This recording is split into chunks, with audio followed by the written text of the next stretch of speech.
তো চলো আজকে বানাই চানা মশলা। তো কিভাবে বানায় চলো তোমাদের সঙ্গে রেসিপিটি শেয়ার করি। রাত্রে ভিজিয়ে রেখেছিলাম কাঁচা ছোলা আর মুগ। এখানে নিয়ে নিয়েছি 2টা আলু, ছোট ছোট করে কেটে নেব।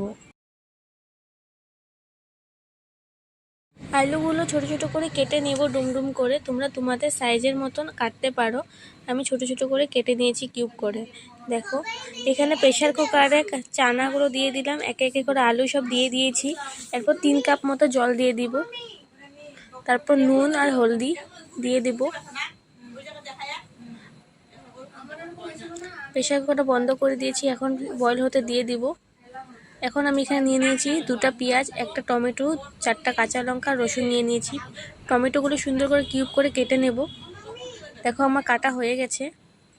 এরপর মশলা করে নেব। গোটা জিরে নিয়ে নিয়েছি, আদা, রসুন আর 2টা কাঁচা লঙ্কা। মিক্সার জারে ভালো মতন পেস্ট করে নিব। দেখো আমার করা হয়ে গেছে। এরপর কিছু আমি খাড়া মশলা নিয়ে নিব। গোটা জিরে, লং, দারচিনি, এলাচ, 2টা শুকনো লঙ্কা, তেজপাতা। কড়াতে তেল দিয়ে দিব। তোমরা সাদা তেল দিতে পারো, কিন্তু টেস্ট ওরকম ভালো আসে না, সেই জন্য আমি সর্ষের তেল ব্যবহার করেছিলাম। তেলটা গরম হলে তারপরে সব মশলা দিয়ে দিব। গোটা জিরে, দারচিনি, এলাচ, লং, তেজপাতা, শুকনো লঙ্কা দিয়ে ভালো মতন আমি এটা ভেজে নেব প্রথমে। আশা করি তোমাদের আমার ভিডিওটা ভালো লাগে। যদি ভালো লাগে প্লিজ লাইক করে দিও, শেয়ার করে দিও আর কমেন্ট করতে ভুলো না কিন্তু। এরপর আমি কুচানো পেঁয়াজগুলো দিয়ে দিব। যত পর্যন্ত না গোল্ডেন কালার আসে অত পর্যন্ত আমি ভাজতে থাকবো। তারপর আমি 3টা কাঁচা লঙ্কা দিয়ে দিয়েছি। তোমরা যেমন ঝাল পছন্দ করো তেমন দিতে পারো। আর কেটে রাখা টমেটোগুলো দিয়ে দিয়েছি। তোমরা চাইলে টমেটোটা পেস্ট করে দিতে পারো। এখানে ভালো মতন ভেজে নিয়েছি। তারপর যে মশলাটা করে রেখেছিলাম সেই মশলাটা আমি দিয়ে দিয়েছি।